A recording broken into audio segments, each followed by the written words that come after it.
Boa tarde. Estamos aqui com uma figura muito conhecida na cidade de Nova Friburgo, o vereador Maicon Gonçalves. Boa tarde, Maicon. Milena, Vitor e o colaborador aqui que é o nome Anderson. Quero agradecer esse convite especial de estar aqui. Figura que estamos construindo, uma identidade que estamos construindo na cidade.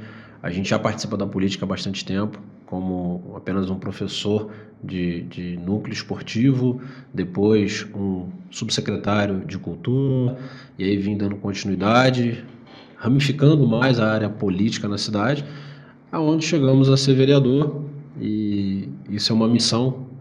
Ganhamos um contrato de prestação de serviço junto ao município por 4 anos. Eu quero fazer esse período ser muito válido e que as pessoas possam avaliar a nossa caminhada e também mostrar um pouco hoje aqui da minha história antes de chegar até aqui. Muito bem.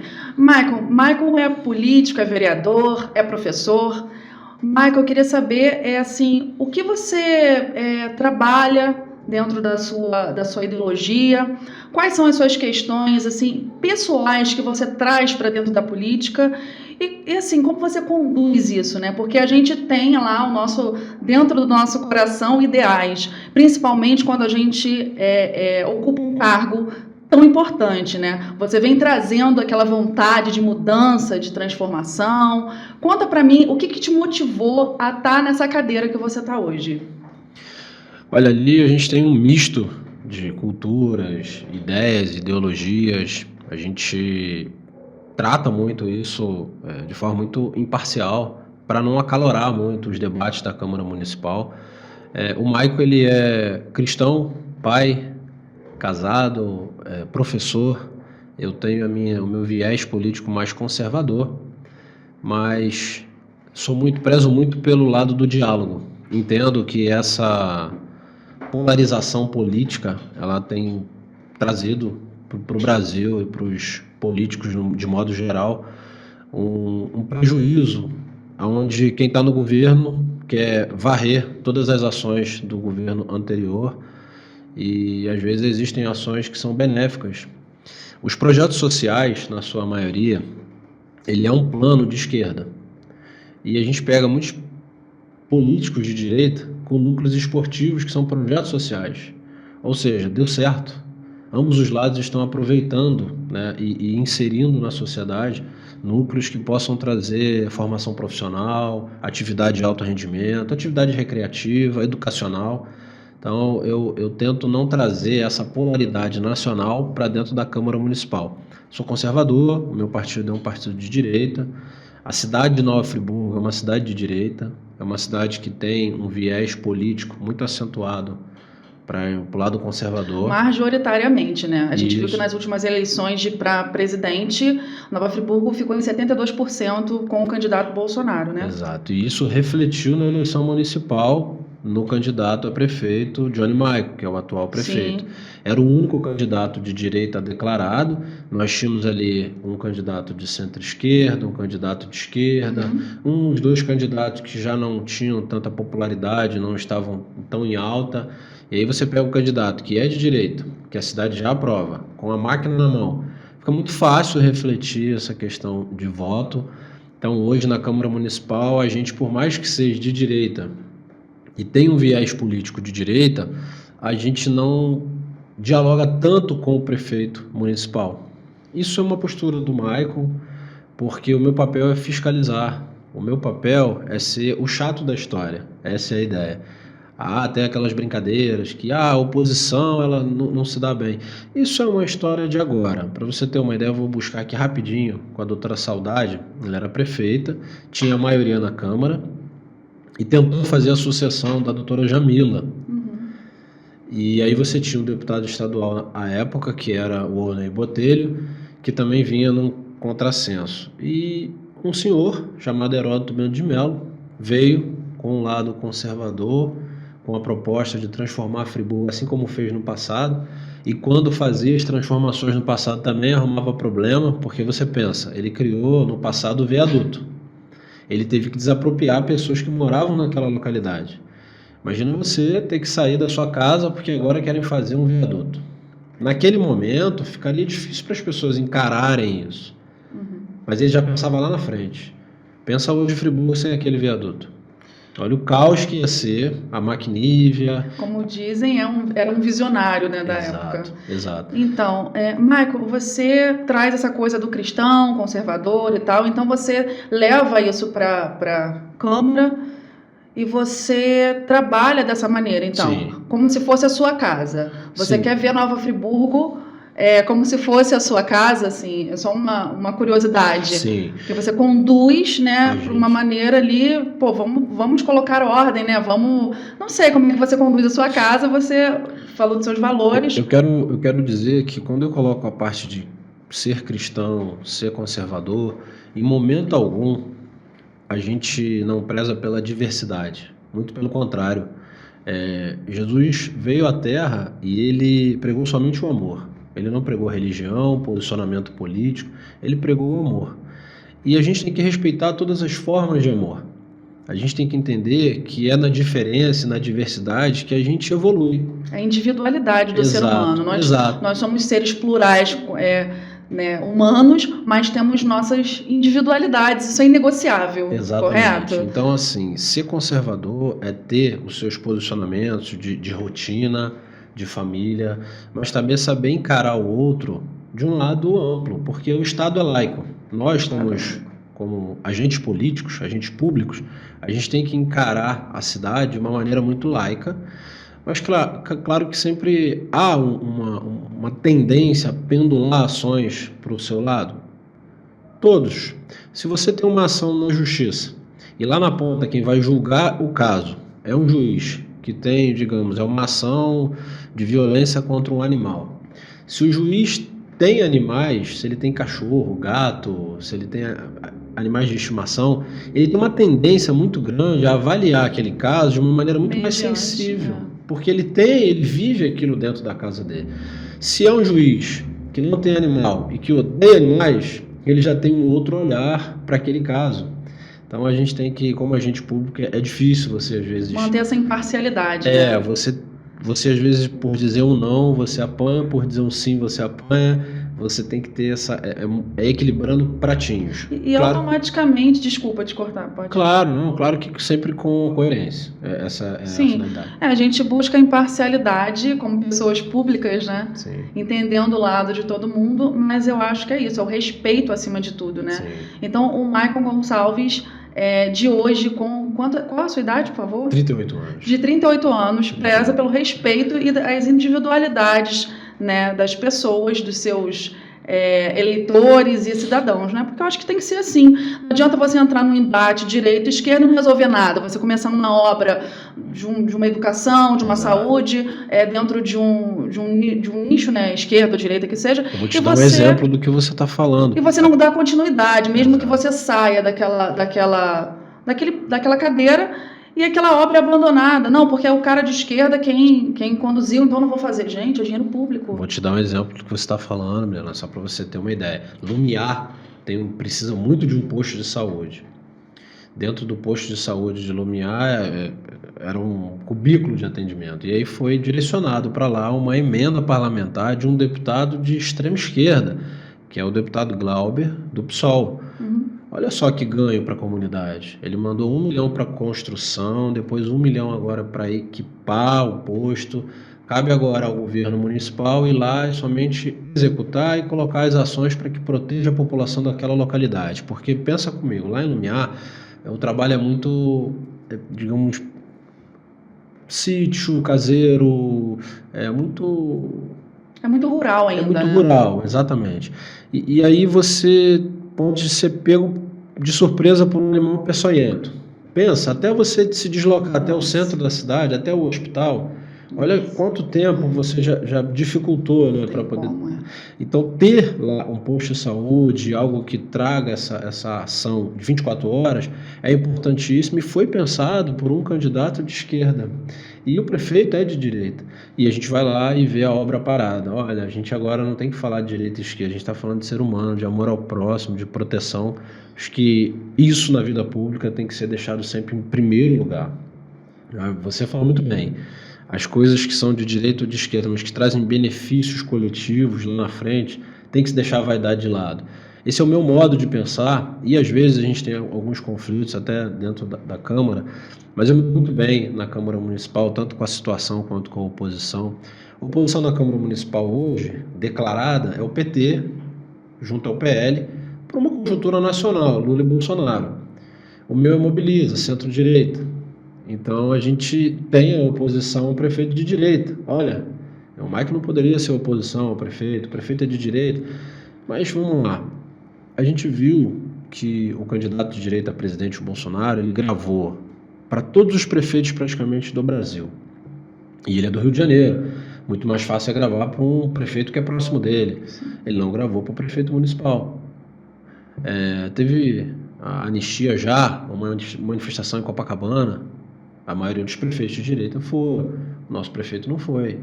Então, assim, isso mostra muito sobre a política atual. A individualidade, né, de cada um. Cada um tem o seu viés ali. Cada um dançando conforme a sua ideologia. Exato. Em maioria.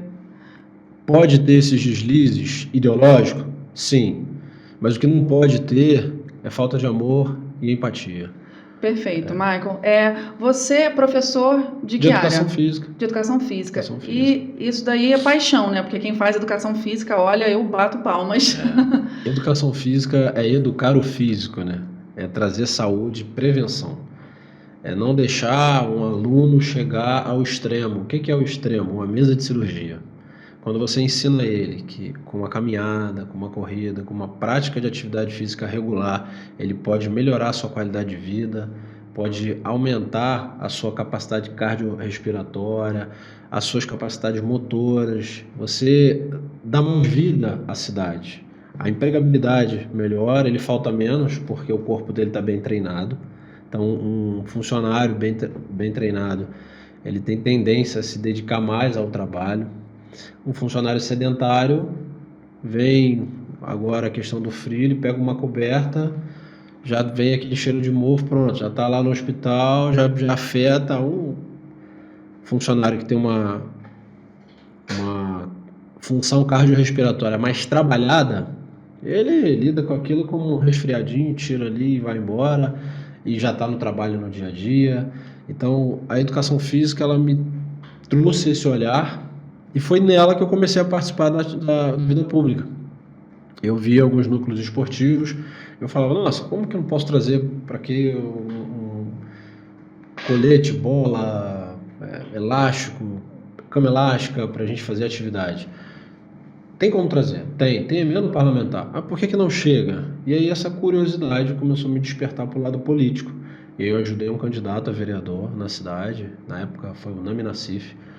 Foi o único candidato que eu ajudei, e ele ganhou a eleição, a gente participou de algumas atividades juntos, depois ele falou, não venho mais. Eu falei, eu vou vir candidato. Ele, tá, tudo bem. Em cima do horário eu resolvi vir de novo. Eu vim, ele veio também, eu perdi por 9 votos, em 2016, ele foi eleito. Em 2020 eu vim novamente para o pleito eleitoral, tive ali 939 votos, fui mais votado que 9 vereadores eleitos no mandato. E em 2024 tive o êxito ali e o presente de ser agraciado com o mandato. Ou seja, foram 3 eleições, 2 batendo na trave, e eu sabia que chegaria a minha hora. Mas tudo muito light, sem forçar a barra, sem brigar. Sem muitos embates. Alguns amigos me falavam, poxa, perdeu de novo. Eu falei, perdi de novo? Eu fui mais votado que 9 vereadores que estão lá dentro. Eu ganhei a eleição por uma questão partidária que eu não entrei. E isso aconteceu nessa eleição. Teve alguns vereadores que foram de oposição ao prefeito atual, que eles não ganharam a eleição. E aí o pessoal criou a ideia de que quem é contra o prefeito perde a eleição. Não é nada disso.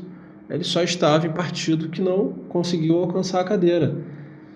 O próprio Marcinho do Floresta, se ele tivesse em 12 partidos diferentes, ele ganharia o mandato. Entendi. E essa questão da educação física, isso te traz assim a política e naturalmente acredito que acho que você comentou comigo sobre projeto social. Sim. E você implementou esses projetos sociais, como foi isso? Como é que foi essa vontade? E foi aprovado, o pessoal vetou, como é que é isso? Milena, eu tenho um monte aqui na cidade. Eu tenho o maior bacana. carinho em dizer. Conta pra mim. Eu tenho um deputado federal que é um amigo, que é o deputado Luiz Lima. É um deputado que estava no PL e agora foi para o Partido Novo. O Partido Novo é um partido que tem se mostrado realmente uma nova política de direita. O PL a gente ainda pega alguns viés ali de interferência. Ele é muito atuante no Friburgo, a gente não caminhava junto politicamente. Nessa eleição a gente se aproximou. Eu disse para ele, olha, você tem agora de fato um representante seu na Câmara Municipal. Eu vou te cobrar algumas ações e quero que você também me cobre algumas ações, porque é nessa vigilância que a gente ganha. Eu carrego uma frase na minha vida que é: o preço da liberdade é a eterna vigilância. Quando a gente vigia, quando a gente está ali propondo, a gente é livre. Quando a gente não faz isso, a gente acaba perdendo a nossa liberdade. E aí ele falou, não, pode ter certeza que eu vou implementar aí alguns núcleos e você vai me dando esse feedback. Então, vou te dar um exemplo. Aqui na quadra da Saudade, nós temos um núcleo esportivo ali de atividade de ginástica, funcional e dança. Temos a professora Fernanda e o professor Lucas e a coordenação do mestre Vandinho. Ele era do grupo ali de bateria, agora até saiu, mas continua coordenando o núcleo. Nós temos aqui na quadra do Alunão outro projeto também similar. Nós temos em Amparo um núcleo de esporte que atende hoje em torno de 120 crianças. A criança ganha short, camisa, meião, caneleira e chuteira. E são 5 profissionais atuando com essas crianças. Que beleza. Nós temos aqui dentro da ARP, aí vou te fazer um convite já para que você possa ir lá fazer uma aula e participar, que é o Penha Guerreira. O que é o Penha Guerreira? É um projeto em parceria com a Polícia Militar, em parceria com os órgãos de segurança do município, onde o RIC, que é o profissional da área de arte marcial, vai te ensinar a você se defender e ter algumas manobras de imobilização em caso de algum assédio, algum importuno. Bárbaro, amei. Muito bom. Nossa, obrigada pelo convite. Poxa, eu vou te fazer. Depois a gente vai trocar. A gente vai trocar informações. Para que a gente possa fazer até um vídeo seu lá, fazendo um treino. Eu vou junto contigo. Nossa. Preciso até fazer uma visita. Eu tô enferrujada. Eu nem fiz, então a gente vai os dois lá. Eu quero aprender ainda mais de perto como que eles estão lidando com isso, como que está sendo a procura. Porque é muito bacana. Esse é o tipo de política que a gente tem que investir na nossa cidade. É de defesa da mulher na realidade. A gente tem uma Secretaria de Mulher que foi criada agora recentemente com a reforma administrativa, em 2025. Eu fui contra essa reforma. A gente alocou um recurso dentro da Secretaria de Mulher, onde esse recurso, na sua totalidade praticamente, é destinado somente para pagamento de funcionário. Nós criamos um programa, Secretaria da Mulher, para empregarmos uma secretária e não temos programas dentro da secretaria. Então isso é um prejuízo muito grande, é um custo muito alto para nada. E você vai aqui na ARP, tem o Penha Guerreira que está preocupado em te ensinar arte marcial para que você se defenda, para que você consiga sair de alguma importunação. Uma situação. E apesar dessas políticas públicas e muita gente falando, né, sobre a questão da violência contra a mulher, eu acho que isso está numa crescente que está absurdo. Eu sou mãe de 2 meninas e um menino. Você tem filha, mulher? Tenho uma menina de 10 anos, que é a Júlia, e agora eu tenho uma pequenininha que está vindo aí, está com 5 meses, minha esposa, que é a Olivia. Parabéns. Que é a Olivia. Lindo nomes. Tenho 2 meninas lá em casa, então 3 na realidade, né? 3, a patroa e mais 2. Então uma está por chegar, mas a de 10 anos já toma conta do pedaço ali, fica sempre questionando muito a hora que eu chego, a hora que eu saio. E eu me preocupo muito com essa educação das minhas filhas, da minha filha, no caso agora da próxima das minhas, que é dar a ela o que eu tenho de melhor. Porque o grande problema e o ruído familiar que tem acontecido no Brasil, e aí eu tenho estudado muito com relação a isso, é justamente a ausência de uma figura masculina, de um pai. Eu tento ser o melhor para minha filha, porque eu sei que é a minha figura de homem que vai ser inculcado na cabeça dela. E ela nunca vai aceitar de nenhum outro homem menos do que eu dei. Perfeito. Então, eu sempre, assim, às vezes, aniversário dela, eu vou lá no colégio, levo flores, aí mando chocolate, porque eu quero que alguém chegue e faça por ela o que eu estou fazendo. Porque essa ideia de ter filho homem, né, tem muito amigo, eu tenho alguns amigos que até, um dele até broncou comigo esses dias. Ele falou, eu tenho o meu menino, então quem tem as suas cabritas, usou Nossa, assim, isso é que muito amarre, arcaico. porque o meu bode tá solto. Eu falei, cara, Meu Deus do céu. você deveria refletir um pouco sobre essa tua fala, porque você está causando um grande prejuízo para o teu filho. O teu filho ele nunca vai encarar o sexo feminino como algo que ele tenha que respeitar, ser cortês, ser um homem de verdade. E ele vai usar a mulher como um objeto sexual, cara, se você embutir isso na cabeça dele. Então você está trazendo para o teu filho um prejuízo familiar. Então pensa um pouquinho nas ações, ensina ele a ser Eu também sou professora, mas sou professora de educação infantil. Eu gosto muito de trazer esse tema e falar que as escolas têm uma deficiência, né, de ensinar. Às vezes você pega alunos, né, lidar com alunos que são criados assim de uma maneira diferente, vamos colocar assim, né? E aí não está equiparado, né, aquela questão do respeito às meninas. Eu acho que isso é uma política pública que seria muito valiosa para a cidade de Nova Friburgo. É a ausência da figura paterna, sim.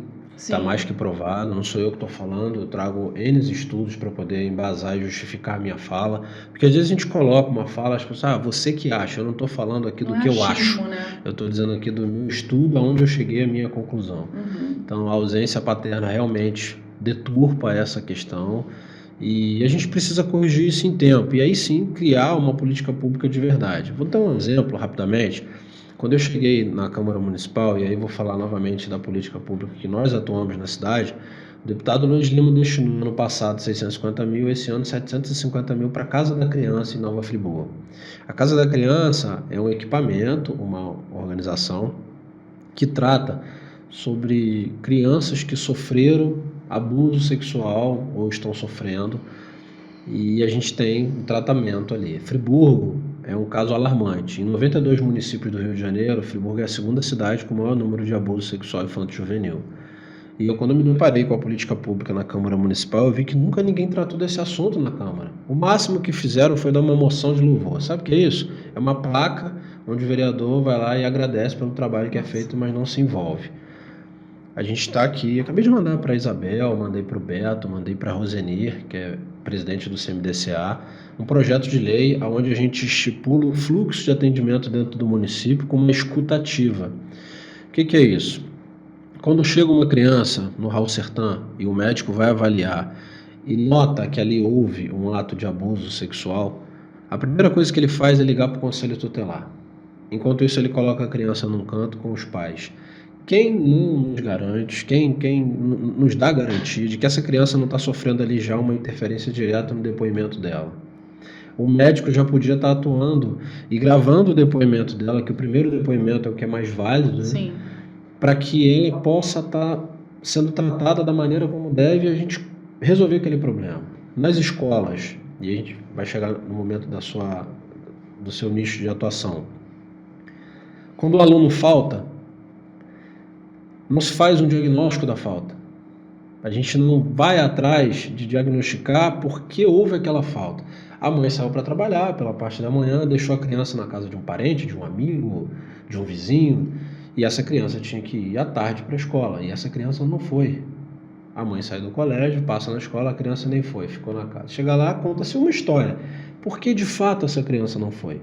Talvez essa criança não foi porque ela está sofrendo um abuso sexual infanto-juvenil, e a escola deveria ter percebido na falha e acionado os órgãos competentes, já começado a atuar através de um fluxo. Então nós fizemos um projeto de lei que institui no município de Nova Friburgo uma escuta ativa preparada com todo um fluxo que vai ser determinado.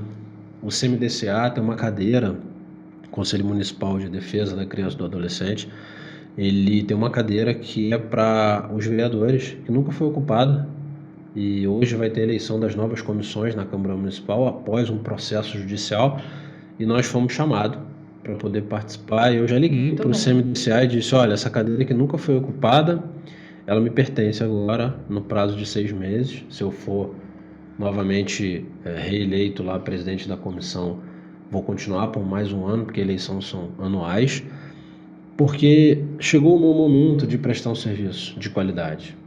E ser vereador é ter um bom salário, é sim ter um bom salário, é ter assessores que te ajudam e que ganham um bom salário. Nós temos 3 assessores, uma base salarial que vai em torno de 4 mil e 7 mil, olha, é um bom salário. Sim. Um vereador ele ganha R$ 15.000 bruto, líquido, chega ali em torno de 11.400. Eu estou colocando isso aqui para as pessoas que vão nos assistir, até mesmo para você, para sensibilizar que é um salário muito alto para a gente ficar votando em qualquer um. Qualquer um. E vocês são servidores. Sim, Isso quer dizer o quê? Vocês servem a população. exato. É uma consciência que ainda é muito, né, assim, as pessoas ainda não têm essa noção de consciência, assim, em maioria. Eu conheço muita gente, converso com muitas pessoas, assim, de todos os nichos e níveis que você possa imaginar. Então, assim, reconheço que, socialmente falando, muitas pessoas não têm essa noção de que o servidor público, ele serve uma sociedade. Exato. Então, quem você coloca lá vai fazer toda a diferença na sua vida durante aquele período, né? Aqueles 4 anos. Sim. Então, assim, é uma outra questão de política pública que é o meu sonho ver, assim, ensinadas nas escolas, porque eu acho que o cidadão, a formação do cidadão é na escola. Sim. E na escola pública, onde é direito de todos eles terem, né, assim, a sua cabecinha construída, A sua vivência, a sua né, vivência, a sua, né, ideologia, cada um vai formar a sua, mas tem que colocar essa consciência. Isso tem que fazer parte de um projeto educacional, né? Michael, e o transporte público de Nova Friburgo? Conta para mim o que você está achando. Transporte público de Nova Friburgo é um desafio que não tem cura imediata, ele é a longo prazo. O prefeito atual, na época, usou um discurso muito acalorado e muito incisivo, de cara feia e tudo mais, dizendo que ao entrar eu vou tirar a FAO, eu vou trazer Itapemirim. Papo furado, Itapemirim não veio e a FAO continuou. Existem 2 grandes empresários no Rio de Janeiro que detêm o transporte público. Essa é uma grande verdade, isso tem que ser dito para a população. É um monopólio. É difícil você alcançar o nível empresarial que essas empresas alcançaram. Vou dar um exemplo. Aqui na cidade nós temos o transporte escolar, que é feito pela Caminhos Dourado, agora Transfree, só muda o nome. A estrutura das empresas continua a mesma. É difícil você competir. Você colocar um edital para competir com uma empresa como a Transfree, como a Caminhos Dourado, é muito difícil porque você vai ter que dispor de muita van. E quem te garante que tu vai ganhar? O investimento é muito alto. Então chega um momento que as empresas que têm lote único, elas ficam muito fortes. Por isso eu sou contra o lote único. Há um movimento no município, ano passado já teve, esse ano pode voltar para a Câmara e eu vou fazer as ponderações, que é a questão do lixo. Um lote único de 1 bilhão. Para que isso? Nossa. A limpeza, né? A mesma empresa que faz a coleta do lixo é a empresa que vai fazer a capina. Olha, faz lotes separados, que a gente dá espaço a empresas pequenas. Então você, Olaria com Cascatinha é alguém que vai ganhar. Essa empresa vai ser avaliada. Se não der certo, a gente abre um processo de licitação novamente, rompe o contrato e aí aquela localidade não fica prejudicada. Porque quando você tem um lote único, a empresa pode se concentrar nos grandes centros e abandonar a zona rural, os lugares afastados. O transporte público, ele tem essa deficiência também. Hoje a FAO que vai dominar o transporte no município. Só que a gente tem que tentar tirar, assim, no máximo, os ruídos que acontecem. Atraso de ônibus, esse processo de van. Gostei muito dessa questão da van, da FAO. Isso para mim foi um achado, porque você pega a pessoa num local onde o ônibus não ia. A Friburgo é uma cidade de serra, né? Friburgo é uma cidade que tem muitos lugares íngremes. Né? Então a gente precisa ter van que vá ali no Marajói, né? A gente precisa ter van que vá no Cordoú, lugares que o ônibus não consegue alcançar. Isso é dar comodidade e conforto ao usuário. Então a gente tem N problemas. Eu possivelmente hoje coloquei o meu nome à disposição para ser presidente da comissão de mobilidade. Nós temos a questão do transporte por aplicativo. Tem umas placas na Alberto Brown com um pezinho de parada. Aquelas placas fui eu que fiz com o aplicativo Garupa na época.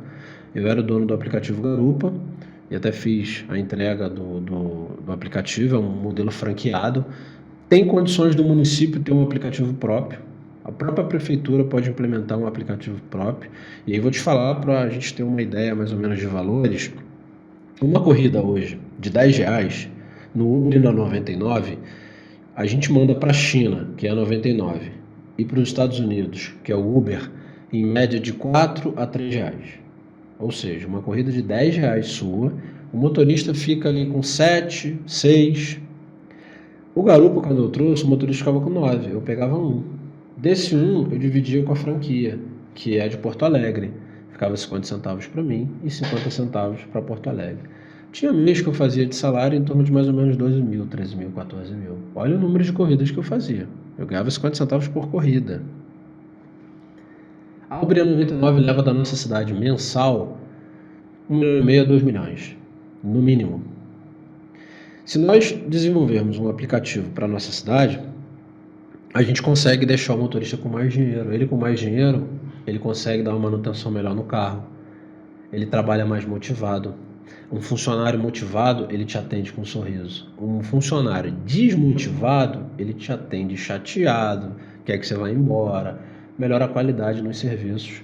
Então, assim, transporte público envolve ônibus, envolve aplicativo, envolve táxi, envolve uma mobilidade de verdade. Foi tentado implementar no município o estacionamento rotativo. Eu fiz os meus apontamentos e levei junto ao Tribunal de Contas do Estado. O Tribunal de Contas orientou o prefeito a retirar o edital e refazê-lo. Poxa, Marco, você é contra o estacionamento rotativo? De maneira nenhuma. Eu sou favorável. Só que o modelo que está sendo implementado é um prejuízo para o município. Você morou no centro. Na cidade de Olinda, para quem mora no centro, ele pega o comprovante de residência e ele vai até a autarquia municipal de trânsito, apresenta e ele ganha um adesivo. Esse adesivo é colocado no vidro do carro e pode parar nas proximidades da casa dele sem precisar pagar estacionamento rotativo. Aqui não. Nosso estacionamento seria de segunda a sábado, de 7 da manhã a 7 da noite, não dando a possibilidade de você, munícipe, parar próximo da sua casa. Então, se você mora num prédio que não tem estacionamento, você não conseguiria parar perto da sua casa a não ser pagando. Isso interfere diretamente, sabe em qual setor? Imobiliário. Você tem uma casa para alugar, ela não tem garagem. Eu tenho com garagem. Qual casa vai ser alugada primeiro? A minha. Outra coisa, se eu crio na Alberto Brown e nas ruas próximas um estacionamento rotativo, nas ruas de proximidades ao centro, o que vai acontecer? Uma sobrecarga. Porque você que está vindo trabalhar de carro, você, ao invés de deixar aqui na Augusto Severo, que é por cima aqui do Alberto Brown, você vai deixar na de cima. E se a rua de cima não está sinalizada com placas, com sinalização viária, você vai sair de casa e tem um carro parado em frente à sua garagem porque ele achou que ali não era garagem. Isso traz um prejuízo, uma perturbação por falta disso. É muito ampla, né? E essa questão das licitações que surgem, dos eventuais contratos com outras empresas de ônibus, você acha que isso um dia será possível, essa abertura da cidade de Nova Friburgo para outras empresas? Porque isso vai estar aquecendo também o bolso da cidade, né? Se houver um movimento brasileiro de empresas de fora do estado que venham para cá participar, sim. Se não houver, não acontece. E aí continua com a... Continua. Mas um exemplo que a gente pode trabalhar é sempre a planilha de custeio das passagens. Isso foi um tema que acalorou muito, até problemas judiciais. O prefeito até perdeu recentemente uma na justiça. Ele fez uma planilha de custeio da passagem, onde ele dizia que a passagem tinha que ser 5,73, se eu não me engano, à época, tem até no meu Instagram. E aí a justiça, a FAOL, que é a empresa que tem a concessão de serviço, disse que seria 6,73. A justiça foi lá e determinou que seria um valor Y. O que acontece com o custeio? A passagem hoje de Friburgo é a passagem mais cara do Brasil. Ela gira em torno de R$7, 7 e pouquinho. O município custeia uma parte para ficar mais barato na ponta. Só que assim, a gente não tem uma transparência nesses valores. E aí às vezes eu me pego com, hoje nós temos tarifa zero, ônibus de graça. Tá, tem café de graça? Essa luz aqui é de graça? Esse microfone aqui foi de graça? Não existe nada de graça. A gente tem uma fonte de custeio por trás disso aí que a gente tem que mostrar para a população. E eles não mostram. Aí fazem marketing. Vou dar um exemplo. A questão do Bolsa Atleta no município. R$160 mil distribuído para os atletas. Aí eu fui pedir um requerimento de informação e eu vi que existem atletas ali que não tinham condições alguma de receber. Vamos pensar num time de futebol, tem 11 atletas, eu vou dar para 2. Quem vai ganhar, o atacante ou o zagueiro? Ou o goleiro? Por quê? Qual o critério? É isso. Agora está se falando de uma ideia de bolsa universitária. Vão pegar 100 mil reais, vão iludir a população para fazer uma fila de 2, 3 mil pessoas para poder tentar conseguir uma bolsa. 100 mil reais vai alcançar o quê? 10 pessoas? A gente remete isso aqui no passado, era aquela viagem que Paulo Azevedo fazia para Disney com as crianças. Todo mundo queria ir. Quem não ganhava, ano que vem é minha vez. Vou esperar mais um ano, que ano que vem eu vou ganhar. Esse prefeito é o melhor. A gente tem que ter essa ideia de equiparação. Um questionamento assim, teria como ampliar a frota da empresa? Sim. Pedir isso, né? Sim, porque as pessoas, a população reclama bastante dos atrasos, das faltas, é porque quebra do transporte. Como é concessão, é cessão de um serviço. Toda quilometragem rodada, ela tem um valor. Em cima daquela quilometragem está pneu, o salário do motorista, o diesel. Tem uma ideia? Lembra aquele ônibus elétrico que rodou pela cidade? Foi muito bacana aquele ônibus. Um ônibus a combustão gasta em torno de 13 mil, eu não tenho os dados meus corretos, mas 13 mil reais a combustão. Aquele ônibus elétrico gastou 900 reais para fazer o mesmo trajeto que um gasta 13 mil em combustão. Ou seja, é importantíssimo trazer um ônibus elétrico para a nossa cidade, porque isso vai baratear a passagem. Porque se eu tenho 10 ônibus elétricos que gastam 13 mil para fazer um percurso, eu gasto 130 mil. Se eu tenho substituído esses ônibus por elétrico, eu vou gastar 9 mil reais. Esse é um outro tema, né? De Exatamente. energia, de sustentabilidade, um monte de coisas legais que a gente pode desenvolver. Exato. Né? Mas tem que pensar na sustentabilidade, numa frota mais barata, num serviço de mais qualidade. E assim, existem alguns pontos que a FAO erra, muitos, e a gente precisa corrigir. Mas tudo é no diálogo.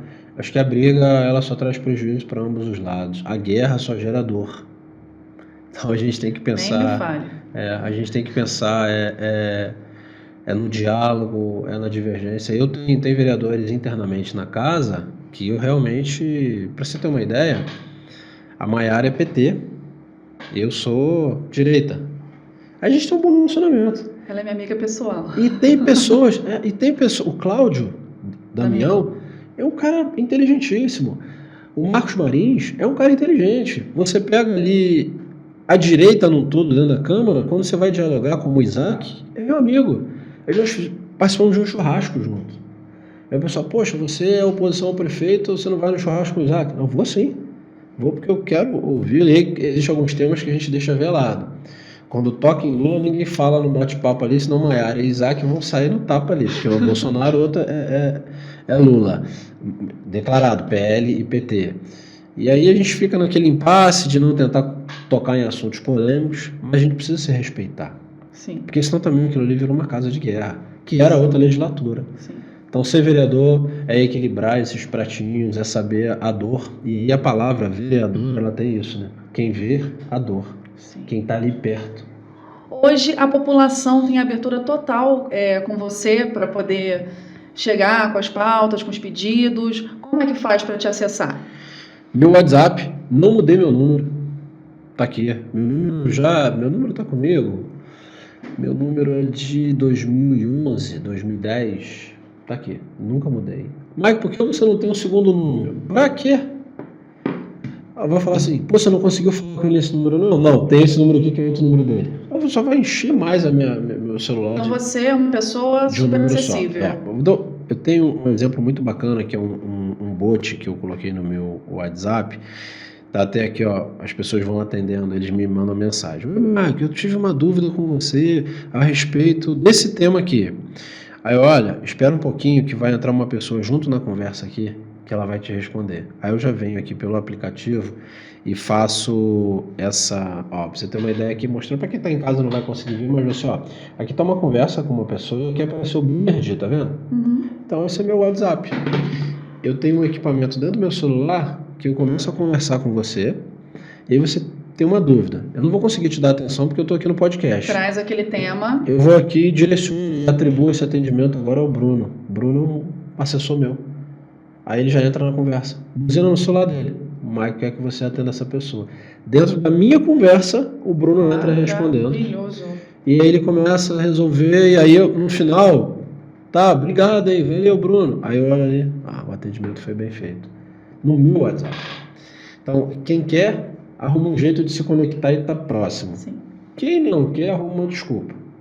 Então a ideia é me achar.